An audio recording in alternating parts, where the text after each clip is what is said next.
빛과 소금이라며 명백하게 말씀해 주셨습니다. 천국의 백성들은 빛과 소금인데 빛과 소금의 역할을 어떻게 감당하느냐? 성결한 삶과 그 거룩한 삶으로 빛과 소금의 사명을 감당하는 것이라고 말씀을 해주셨습니다. 그 성결한 삶이, 성도에게 성결한 삶이 저 바리새인과 서기관보다 낫지 않으면 천국에 들어갈 자가 없다고 말씀을 하셨습니다. 매우 단호하게 말씀하신 것이죠. 그런 성결한 삶을 요구하시는, 천국 백성들인 우리에게 요구하시는 아주 중대한 말씀을 이어가시다가 왜 오늘 여기에서 주님은 이혼에 관련된 말씀을 하셨는가 라고 하는 문제예요. 우선 결론적으로 말씀드리면 그겁니다. 큰 그림에서는 결혼의 신성함에 대해서 아주 주님이 강조하신 거라고 봅니다. 달리 말하면 가정의 소중함을 매우 중대하게 다루셨다고 봅니다. 이것이야말로 가정의 성결함은 성도의 성결한 삶, 거룩한 삶과 떼려야 뗄 수 없고 매우 가까이 직결되어 있는 문제다. 그거를 아주 강조하신 거라고 봅니다. 그거를 강조하신 거라고 봅니다. 그러면서 이제 이 예수님께서 또 한 가지는 살펴보면 여기에서 그 간음의 문제가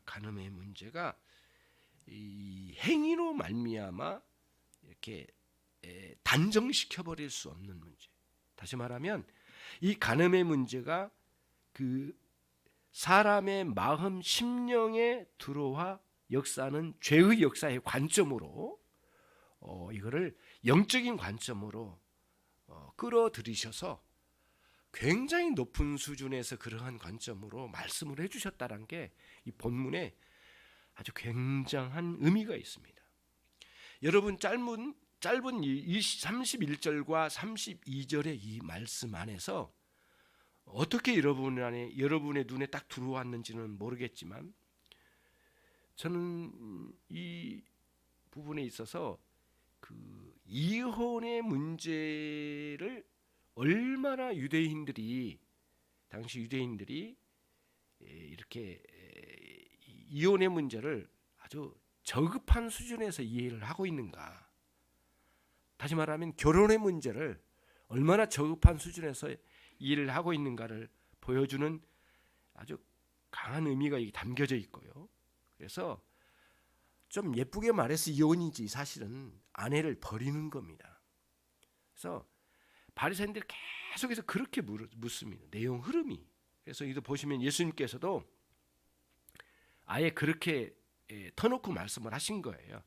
누구든지 아내를 버리려거든 이런 식으로 너희가 들었지 않았느냐. 이혼 증서만 있으면 가능하다고 하지 않느냐. 이렇게 말씀하신 거예요. 그럼 강조하시면 그 다음에 뭐예요? 간음함이니라 이렇게 두 번 반복이 되는데요. 이 짧은 속에서 예수님께서 이 부분을 이제 결혼의 신성함을 아주 중요하게 다뤄가시면서 또 이 그러니까 가정을 아무렇게나 생각하는 그 바리새인들의 이런 그 신앙관 이 부분에 대해서도 주님께서 정확하게 정리하고 계신 것을 오늘 우리들이 여기서 보게 됩니다. 그러면서 이 성도나 또 바리새인이나 서기관들 유대인들에게 있어서나 그들이 가지고 있는 가정의 신성함에 해악을 끼쳐오는 중요한 내면의 세력이 있다는 거예요. 그 세력이 바로 죄인데 그 죄는 인간의 정욕 중에 음욕을 불러일으켜서 이거를 파괴시키려고 하는 세력으로 등장한다고 하는 그림을 보여주신 거예요. 그러면 저는 오늘 제가 이제 여러분들이 설교를 들으려면 상상력이 좀 있어야 되거든요. 상상력을 풍부히 가져야 된단 말이죠. 그런 차원에서 먼저 고대 유대 나라 심지어는 예수님의 시대까지도 어떤 형편에 있었는가? 그들이 가지고 있는 이 신앙생활을 한다지만은 그들이 가지고 있는 이 사회상은 어떤 거였는가라고 하는 걸 말씀드리지 않을 수가 없어요. 여러분 간간히 고대의 어떤 기록들을 보시거나 간접적으로 경험한 이렇게 들은 적이 있으실 거예요. 극도로 이 경제가 피폐해 있고 그래서 먹고 사는 문제가 항상 뭐랄까요? 눈앞에 항상 어른거리는 문제로 등장하거든요. 그러니까 있잖아요. 자녀를 낳아서 그런 자녀를 남의 집에 이렇게 보내고 거기에 얼마를 받아서 사실은 인신매매와 가까운 거죠. 격한 말로 말하자면 그런 시대예요. 그러니까 고대의 유대 나라 아무리 신정 국가라고 하지만 사회상은 죄악으로 넘쳐나는 그런 시대였단 말이에요. 오늘날도 뭐 다를 바 없지만은 그래서 어린 소녀가 결혼하는 정년기가 몇 세냐면은 12살이에요. 그래서 보통 12살 6개월쯤이면 결혼의 문제가 이미 시작된답니다. 그래서 14세까지는 어린 이 소녀를 시집을 보내야 되는 거예요. 그러니까 여러분 여기서 아내를 이혼한다, 이혼증서 점잖은 표현이지만 사실은 아내를 버린 거예요. 인권이라는 하나도 없는, 일도 없는 거예요. 그러니까 그 어린아이가 얼마나 두렵겠습니까? 여러분 생각을 해보세요.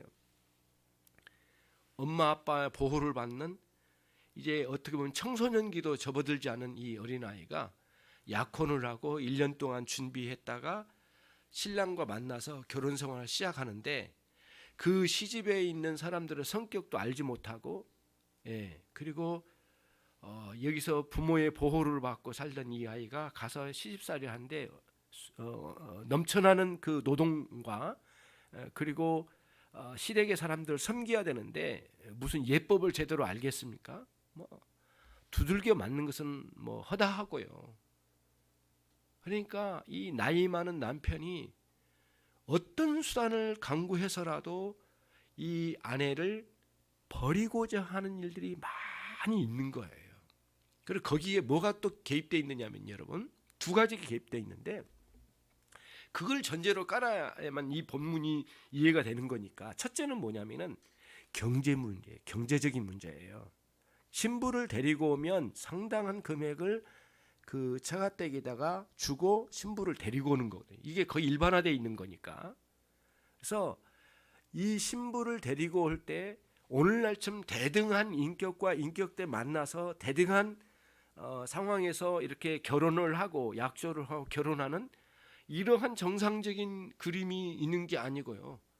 어느 정도의 돈을 줬으니까 그 돈의 가치를 이 시댁에서 해내야 되는 거예요. 그게 마음에 들지 않으면 남편은 생각이 달라지는 거예요. 달라지는 거예요. 어떻게 하든 이 신부를 버려서라도 새로운 장가를 가서라도 내가 지불한 금액의 이상으로 뭔가 얻어내지 않으면 못 견디는 거예요. 이런 문제가 실제적인 문제예요. 그게 일반적인 삶의 현장에서. 그러니까 여기저기서 그 어린 신부를 버리는 일들이 허다하게 일어난 거예요. 그러면 여러분 생각을 해보십시오. 가족이라고 언제는 품어놓고는 어느 순간에는 버린다? 가장 가까이 있는 사람에게 배신당할 때 여러분의 상처 경험하신 분들이 있으신지 모르겠지만은 정말 견딜 수 없는 상황이 올 거예요. 그 고통이라는 형언할 수 없는 고통이에요. 12살에 시집 와서 20세가 되기 이전에 그 어린 나이에 또다시 쫓김 당해가지고 갔는데 자기 집에 친정집에 돌아갔는데도 부모들이 탐탁지 않게 생각한 거예요. 네가 무슨 어떤 짓을 했길래 자기 딸인데도 믿지 않는 거예요. 그리고 뭔가 이렇게 한 번 결혼한 그 여인을 향해서 이제 뭔가 굴레를 씌워버리는 거예요. 그런 일들이 실제로 있었대요. 그래서 본래의 그 이제 자기 친정집으로 돌아가지 못하고 방황하다가 이렇게 정상적이지 않는 방식으로 남성을 만나가지고 또다시 재혼을 하는 일들이 비일비재했다는 거예요. 그러니까 이런 일들이 극도로 이 일이 사회적인 문제가 되는 거예요. 여러분 모세 율법의 구조를 잘 보십시오. 십계명을 유시로 한 도덕법이라고 하는 아주 그 하나님의 그 영적인 의미가 담겨져 있는 도덕법이 있는가 하면 비교적 영적인 의미가 그렇게 담겨지지 않았지만은 꼭 필요한 민법이라고 하는 것이에요. 시민법. 그래서 시민법 차원에서 모세는 이거를 가르치지 않으면 안 됐던 거예요. 그래서 이리저리 막 아내들을 버려버리고 방황하고 죽어가고 못쓸 짓을 당하고 하는 일들이 사회적인 문제가 된단 말이죠. 그래서 시민법에 있는 거예요. 모세의 율법에 신명기 24장 1절로 나오는 말씀인데 너희 남자들은 아내를 버릴 때 그렇게 나와요. 아내를 버릴 때 이혼할 때가 아니에요. 아내를 버릴 때 반드시 이혼 증서를 그 아내에게 손에 쥐어줘서 보내줘라. 이게 뭔 줄 아세요? 이게 굉장한 의미가 있는 거예요. 더 이상 그렇게 어린 소녀들을 그딴 식으로 이렇게 사람을 파괴시키지 마라. 최소한 인권이 있지 않느냐. 최소한의 그 생명을 보존할 그런 자격이 있지 않는가. 그래서 이혼 증서를 주라고 하신 거예요. 예. 그러니까 이혼 증서를 주면 마음껏 이혼해라 그 뜻이 아니에요. 이혼을 권장한 말씀이 아니에요. 너무너무 추악한 죄악상이 사회에 만연해 있기 때문에 이런 병폐를 막아내야 할 그 사회적 죄악을 악한 상황을 억제시키는 억제책으로 주신 거예요. 이혼 증서라는 거를. 그래서 예수님께서 마태복음 19장에 그 말씀을 하신 거예요. 바리새인과 서기관들이 물었잖아요. 예수님을 걸고 넘어지려고 선생이요.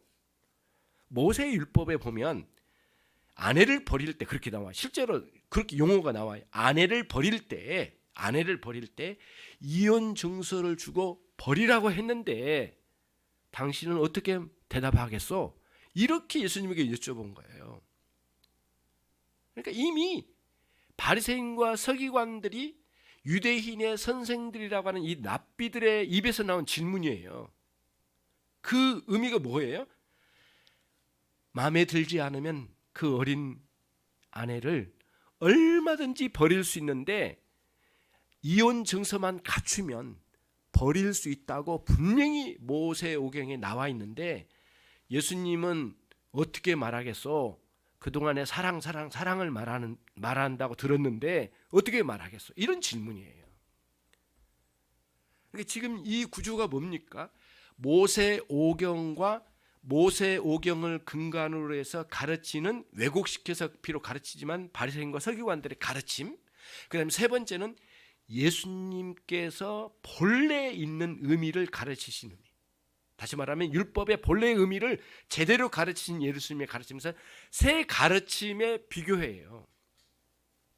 그거를 여러분과 제가 보는 거예요. 그래서 본래 예수님의 이 가르침은 산상수 가르침은 본래 있는 모세오경에 있는 본래의 의미를 제대로 해석을 해서 가르치신 거고 바리새인과 서기관들은 왜곡시키고 심지어는 율법의 의미를 파괴시키고 가르치고 있는 것을 보여준 건단 말이에요. 그런 차원에서 이혼의 문제를 예수님께서 다루신 거예요. 그리고 또 특히 이 본문이 뭐가 연결되어 있어요? 간음하지 말지니라 라고 하는 그 가정제도, 혼인제도, 혼인의 결혼의 신성함 이것과 연동된 문제를 다루신 거예요. 그러면 왜 이걸 다루셨다고요? 성도의 진정한 성도의 삶의 신성함, 다시 말하면 성결한 삶을 요구하시는 천국 백성들이 요구하신 하나님의 분명한 뜻을 밝히시는 과정 속에서 말씀하신 거예요. 예. 그러니까 간음이라고 하는 행위 자체를 행하지 않음으로 충분하다고 여겼던 바리새인들의 이런 왜곡된 그 율법관, 이거에 대해서 예수님께서 철퇴를 가하시고, 그 다음 너희 마음속에 이렇게 음욕을 품은 것만으로도 너는 간음하였느니라 라고 말씀하셔서, 간음하지 말지니라고 하는 제7계명 안에 있는 정신, 그 7계명 안에 있는 영, 그 영적인 의미의 깊이를 탁 찍어서 말씀을 해주신 거예요. 그에 비교해서 바리새인과 서기관들은 예수 그 10계명, 제 7계명뿐만 아니라 다른 모든 그 계명을 어떻게 봤다고요? 사법적인 수준으로만 보았다. 사법적으로 걸려들기만 않으면 문제되지 않다. 충분히 나는 하나님 뜻을 이루었다라고 생각하는 그런 잘못된 그런 율법관에 대해 철퇴를 가하시면서 오늘 또 이혼의 문제를 다뤄가시는 거예요. 그 문제를 다뤄가신 거예요. 그러니까 바리새인과 서기관들이 엄청나게 율법을 잘 지켜간다고 자부하는 사람들 속에 의식이 뭐예요? 언제든지 마음에 들지 않으면 그 어린 나이에 시집온 아내일지라도, 심지어는 아이를 낳아놓기까지 한 아내일지라도 어떤 빈민만 가지면 요구되는 그 이혼 증서에 합법적으로만 갖추면 버릴 수 있다고 하는 의식을 팽개치신 거예요. 그래서 우리는 이미 이혼하신 분들에게 이게 정제된 말씀으로 들려진다면 여러분들이 마음을 고쳐 잡고요, 이 본문의 말씀이 이미 이혼하신 분들을 정죄하는 의도를 갖고 있는 게 아니고, 또 이혼을 해야 되냐 말아야 되냐 이런 식으로 뭔가를 판결하려고 하는 의미가 아니고, 이미 성도의 마음속에 깊이 내재되어 있는 음욕의 문제, 그리고 얼마든지 어린 이 신부를 버릴 수 있다고 이렇게 상상하고 있는 이 유대의 선생들의 오만방장한 그러한 신앙관, 율법관에 대해서 주님이 철퇴를 가하신 거예요. 그럼에도 불구하고 간음이란 문제는 주님은 결코 이거를 가볍게 여길 수 없는 흉악한 죄란 사실을 천명하신 거예요.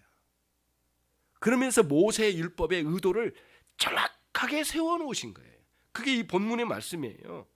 그래서 여러분, 이 짧은 말씀에 간음의 문제를 2번을 강하게 언급을 하시고, 그 다음에 유대의 교사들이 이야기하고 있는 아내를 버리려거든 이혼 증서를 잘 갖추기만, 그에게 갖춰서 주기만 하면 될 거라고 이런 식으로 가르쳤던 이 바리새인과 서기관들의 가르침의 문제를 아주 정확하게 찔러서 말씀하신 거예요.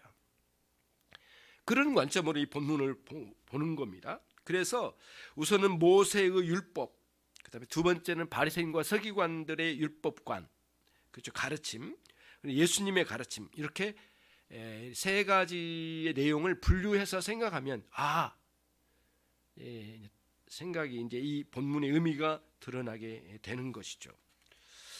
우선은 신명기 24장 1, 2절에 이미 언급된 말씀이긴 하지만 이런 말씀이 있습니다. 사람이 이 아내를 맞이하여 데려온 후에 그에게 수치되는 일이 있음을 발견하고 그를 기뻐하지 아니하면 이혼 증서를 써서 그 손에 쥐고 그를 자기 집으로 보낼 것이요, 이렇게 돼 있어요. 모세 오경에 나와 있는 신명기 24장에 나와 있는 모세의 이 증언, 이 언급이 반드시 그 집으로 보내라는 거예요. 그러니까 이게 버려라는 표현으로 쓰질 않았어요. 근데 바리새인과 서기관들은 버려도 된다는 축으로 계속 이야기하잖아요. 그래서 오늘 본문의 31절에도 버리는 개념으로 이야기되고 있고, 마태복음 19장에서 언급된 아까 그 대화, 예수님과의 대화 속에서 거기서도 2번이나 강조해요. 바리새인들이 버려도 된다고 했는데 어찌 생각하십니까? 그러면은 왜 모세는 그렇게 이혼 증서를 써 주어서 버리라고 했습니까? 왜 버리라고 했습니까? 어찌하여 그렇게 말했습니까? 이렇게 2번 방법하면서 결국에는 바리새인들의 의도를 알 수가 있죠. 그거를 여기서 이제 보게 되는 거예요. 그러면서 고대의 이런 유대 사회의 극심한 죄악상이 얼마나 날뛰고 있었는지를 보면서 이거를 억제하기 위하여 시민법적으로 이거를 주었다. 이혼 증서라는 것은 최소한의 인권을, 최소한의 이 어린 신부를 보호하기 위한 안전장치를 준 거지, 이혼 증서를 쓰면 얼마든지 이혼하라고 권장한 말씀이 아니다. 바리새인은 이거를 왜곡시킨 거예요. 권장했다고 보는 거예요.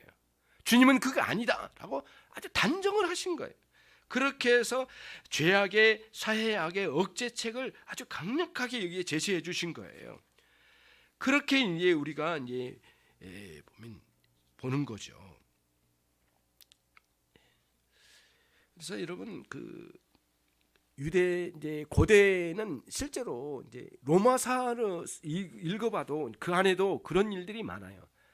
어린 아이와 가족을 얼마나 흉악한 인간 사상이, 사람들의 일반적인 사상이 찌들어 있는가를 살펴보면 알 수 있는데, 단적인 거 뭐냐면은 가장이 가족들 중에 어린 아이를, 심지어는 아내까지도 때로는 죽여도 문제가 되지 않는 어린 아이, 자기 자식의 생사 여탈권을 가장이 가지고 있었어요.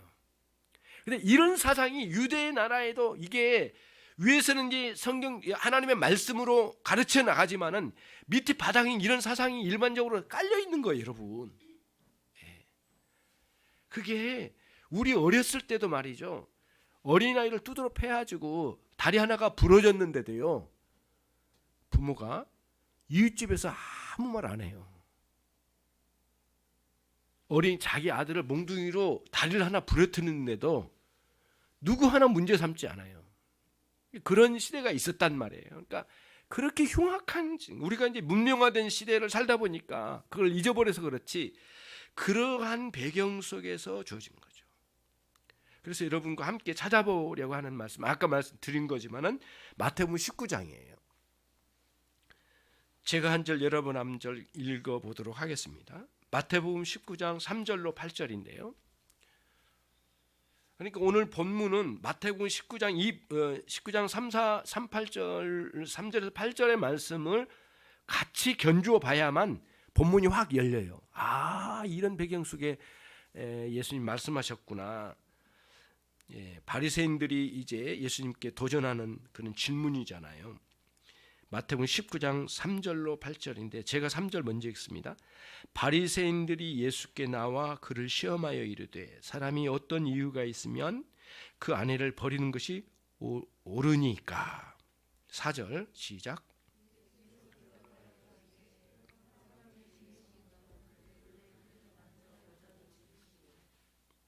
말씀하시기를 그러므로 사람이 그 부모를 떠나서 아내에게 합하여 그 둘이 한 몸이 될지니라 하신 것을 읽지 못하였느냐.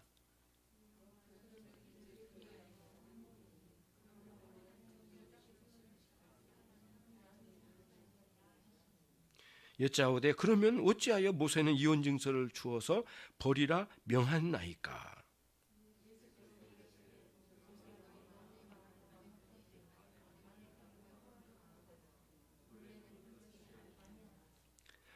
여러분, 끝부분에 울림이 있잖아요. 본래는 그렇지 아니하니라. 본래 이혼 증서를 주라고 그렇게 줘서 보내라고 하는 그 의도는 본래 그렇게 막 버려라는 의도가 아니다. 주님이 말씀하신 거예요. 또 하나는 뭐냐면, 여러분, 어떤 성경을 보더라도, 어느 부분을 보더라도 전체 성경의 66권의 맥락을 봐야 되는데 주님이 그렇게 보셔요. 읽어보지 않았느냐. 하나님 아버지께서, 우리 창조주 하나님께서 너희를 이 세상에 지어놓고 말씀하실 때 결혼 제도를 제정하시지 않았느냐. 가정이란 제도는 신성하다. 하나님이 제정하신 거다. 그래서 한 몸을 이루라고 했는 결혼의 그 고귀함, 그 신성함, 그러니까 신적 기원, 가정의 신적 기원을, 하나님 신적 기원이 있음을 명심해라. 그거를 깨닫고 와야 되는데 너희는 그걸 다 까먹고 결국에는 너희 경제적인 문제, 심지어는 너희 정욕적인 문제를 가지고 그것 때문에 아내를 이리 버릴까 저리 버릴까 꼼꼼히 생각하다가 이혼 증서 작성해가지고 어느 정도 된 것 같으니까 버려야 되겠다고 하는 꿍꿍이 속만 가지고 있는 너희 마음은 참으로 더럽고 추한 거다는 거예요. 예.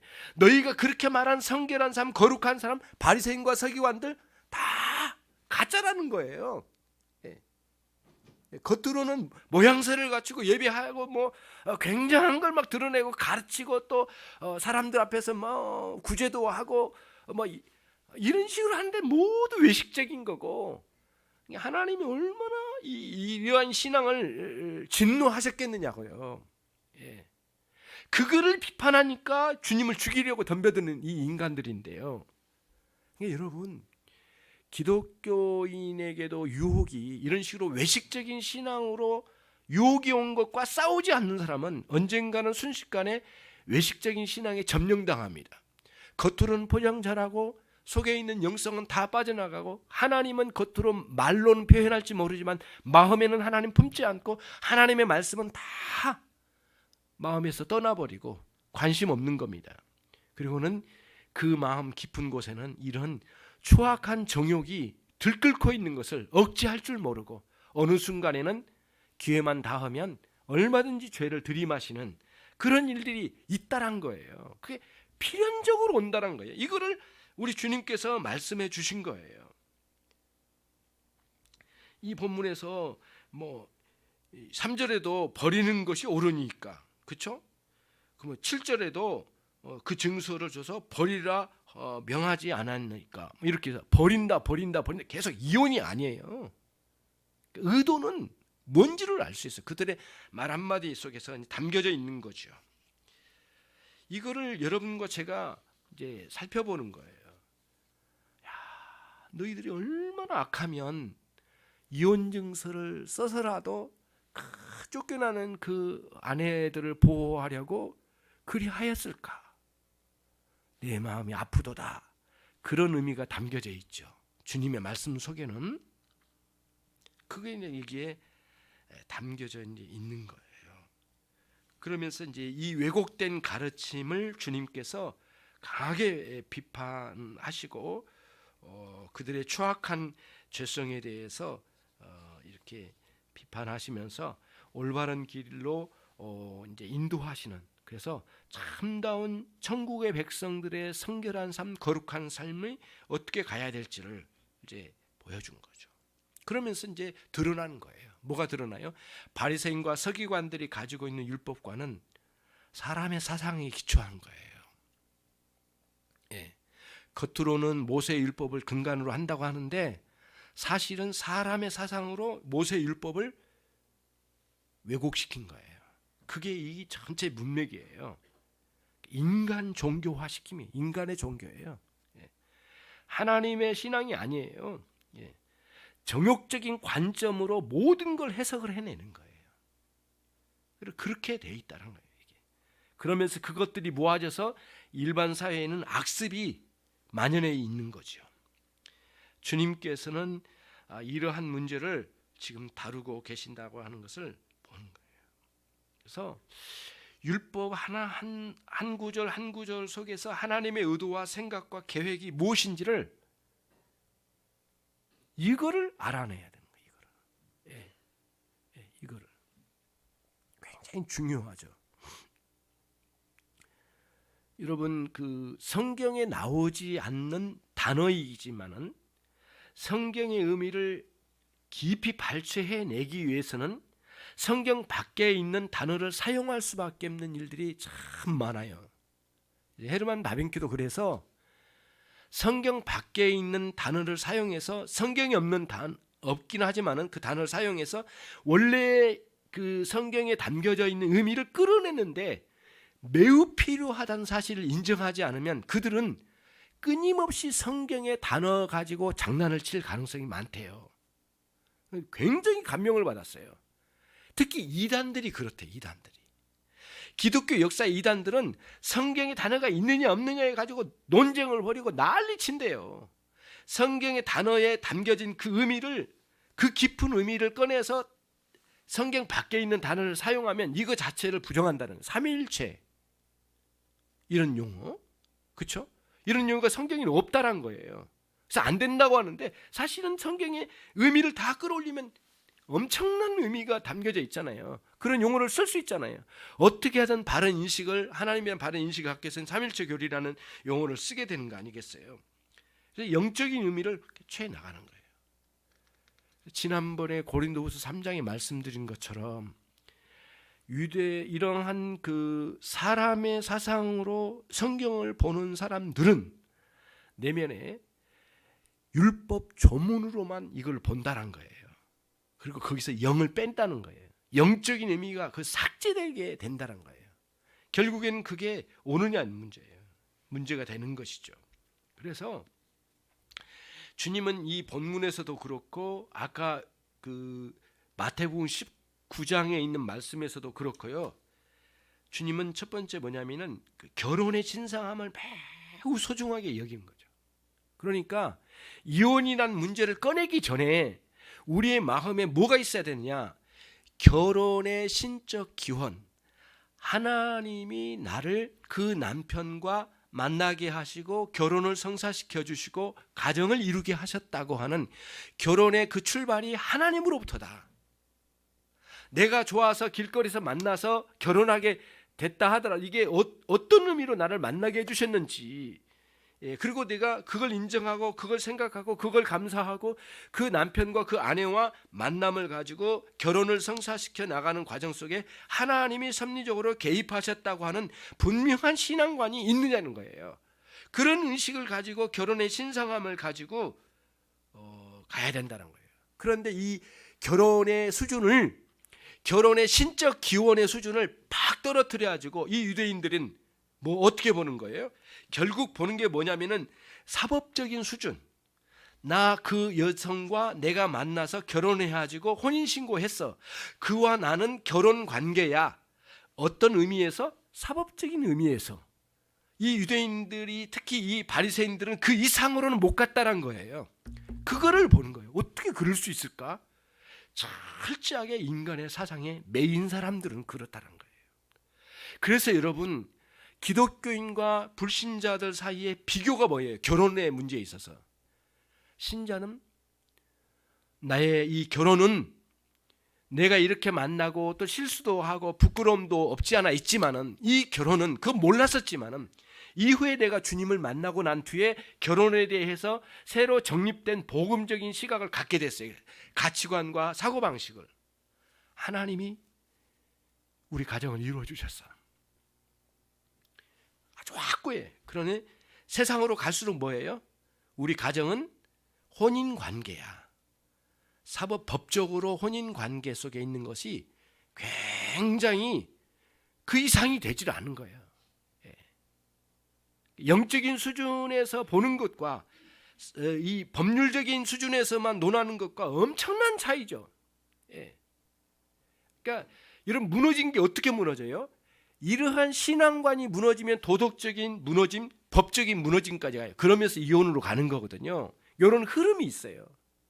저와 여러분이 과거에 우리가 이혼을 했거나 참 마음 아픈 일들을 기억하기도 싫은 그런 상황이 있지만, 너무 늦게 우리들이 이러한 신앙관에 대해서 바른 인식을 갖도록 이 말씀을 듣게 될 때 어떤 면에서는 이 말씀을 자꾸 피하고 싶고 이 본문을 설교하고 싶지 않을 정도로 굉장히 혼란한 가운데 있는 이 시대를 살고 있지만, 오늘 본문의 순서를 따라서, 설교 순서를 따라서, 연속 설교 순서를 따라서 이 본문이 주어졌으니까 이 단순히 이혼의 문제 자체만을 말하는 게 아니라 우리 안에 있는 신앙관, 율법관, 그리고 가정에 대한 가치관, 그 다음에 이 가정의 소중함, 그 신성함, 이런 모든 것들이 여기에 다 이렇게 얽혀 있는 거예요. 그런 관점으로 저와 여러분 보는 거예요. 그래서 한순간에 악감정으로 뭐 이혼을 해야 되겠다, 막 아무렇게나 막 이렇게 판단하고 말하고 아무렇게나 입에 내뱉고 하는 일들이 얼마나 부끄럽냐고요. 겨우 경제적인 문제, 그리고 자기 정욕을 다스리지 못한 문제, 막 이런 것들이 막 섞여가지고 얼마나 혼란스럽게 우리를 무너뜨렸냐고, 그동안에, 과거, 지금까지. 그럼 주님께서 오늘 저와 여러분을 붙들어 주신 거예요.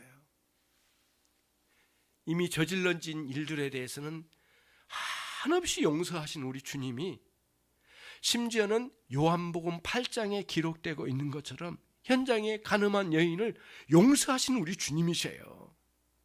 본래는 잡아다가 돌로 쳐 죽여야 될 상황인데 주님은 그를 용서하신 거예요.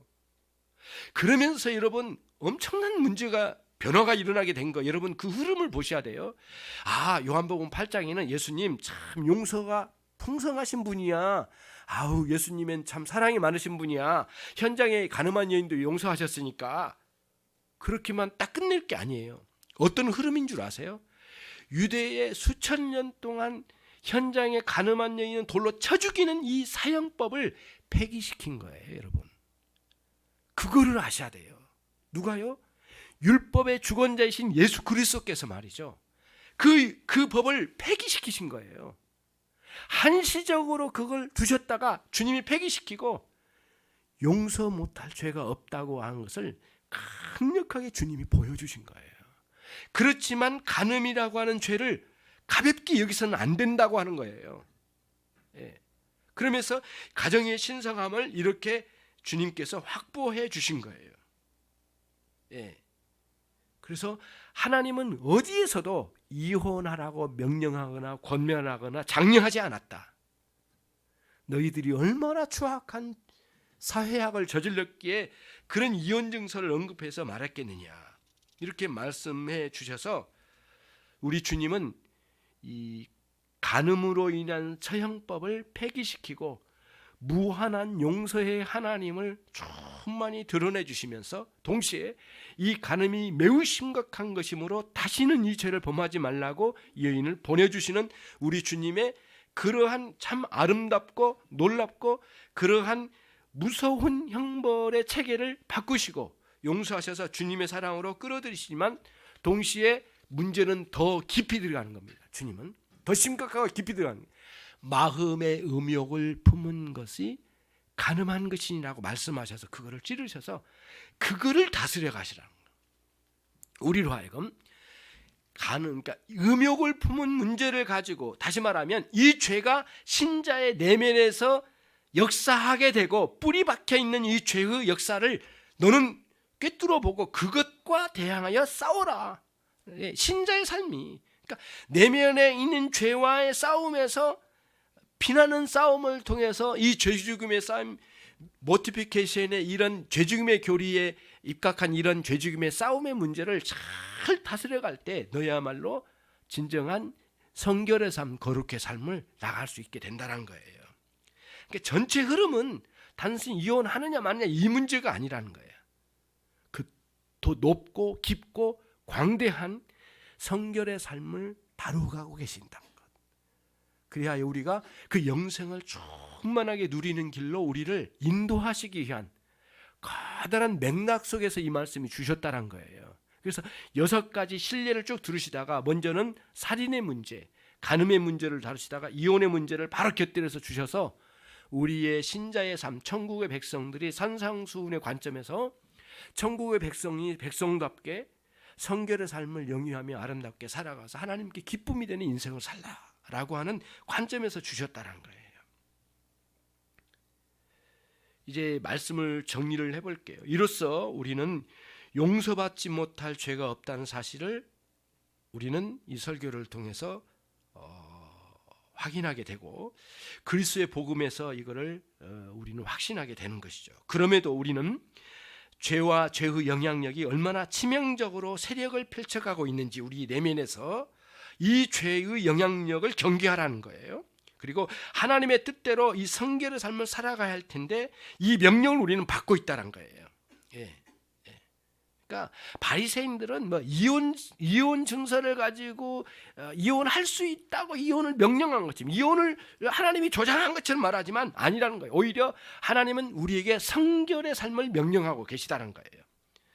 거룩한 신자의 삶은 영원히 하나님의 뜻에 부합한 것이고 우리의 영혼이 말씀과 성령 안에서 살아가는 데 있어서 반드시 요구되는 것, 이 성결의 삶이 요구된다는 거예요. 남들에게 자랑한 거예요. 철저하게 죄와의 싸움에서 그리하여 하나님께서 우리에게 내려주신 교련의 신성함을 망각하지 말고 우리가 그리스도 예수 안에서 거룩하신 말씀을 보유하고 거룩하신 하나님의 말씀의 본래 의미를 바르게 깨닫고 누릴 수 있어야 할 것입니다. 바리새인과 서기관처럼 왜곡하거나 버린 일이 없어야 할 것이고, 우리가 항상 교회의 가르침이 하나님의 말씀으로부터 왔는가, 하나님의 뜻으로부터 왔는가, 그리고 하나님으로부터 왔는지를 판단할 수 있는 지혜가 필요하고, 그래서 바리새인과 같은 그런 가르침을 분별할 수 있어야 되겠죠. 그리하여 결혼의 시작과 과정과 그 목적이, 그 목표가 잘 달성될 수 있도록 명확하게 마음에 새겨갈 수 있는, 이 진리를 새겨갈 수 있는 아름다운 가정을 이루신 여러분들이 되셔야 된다는 겁니다. 이게 하나님의 백성들이 답게 사는 길이에요. 우리들의 각 가정을 운행하시고 계시는 하나님께서 기뻐하실 수 있는 가정으로 성장되려면 반드시 그리스도의 복음 진리의 바탕을 둬야 될 것이고, 세상의 유행이나 이 세태의 흐름에 우리의 가정들이 질질 끌려가는 그런 부끄러운 일들이 없도록 주님의 복음의 뿌리를 내리는 가정들로 세워져 가야 될 것입니다.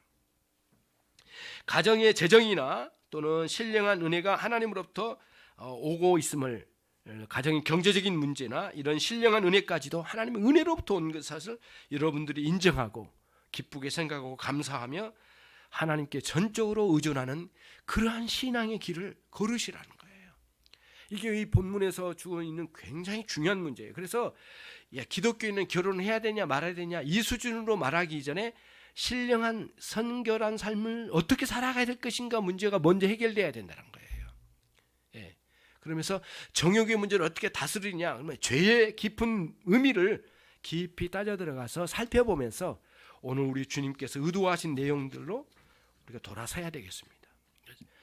정말 아름다운 남은 생애를 주님 앞에 사셔서 정말 하나님도 기뻐하시고 여러분도 행복하시기를 주님의 이름으로 축원합니다. 우리 이 시간 같이 함께 기도하겠습니다. 우리 기도할 때 하나님, 저희들의 가정을 부드러워 주옵소서. 이 진리의 말씀에 세워지게 해 주옵소서. 세상의 흐름에 버림당하지 않게 해 주십시오. 진리의 말씀에 굳게 세워져서 끝까지 승리하는 아름다운 가정들이 되게 하시고, 각 가정이 하나님께 영광, 하나님께 기쁨, 하나님께 즐거움을 돌려드리는 그러한 삶이 되게 해 주십시오. 우리 가정들을 그와 같이 인도해 주시도록 기도하시겠습니다. 자비로우신 하나님 아버지, 감사합니다. 이 한 시간 저희들에게 진리의 말씀으로 깊이 깨달음을 허락해 주시되, 특별히 하나님 아버지 오만한 생각으로 하나님의 말씀을 해석하는 어리석은 자들을 타파하시고, 오늘 우리 주님께서 진리의 말씀으로 귀하게 가르쳐 주셔서 우리의 마음에 새겨주신 하나님 아버지 놀라운 말씀들 우리 안에 주셨으니 참으로 우리가 마음에서 떠나지 아니하도록 붙들어 주시기를 원합니다. 아버지, 우리의 결혼 생활과 가정 생활, 하나님 아버지 얼마나 고귀하고 영광스러운 일들인지를 우리가 알게 해주시고, 하나님께서 이 결혼 생활 우리 가운데 허락해 주시고 베풀어 주신 것임을 깨닫게 해주셔서 주님 앞에 사랑한 저희 모두가 될 수 있도록 하나님 도와 역사해 주시기를 간절히 원합니다.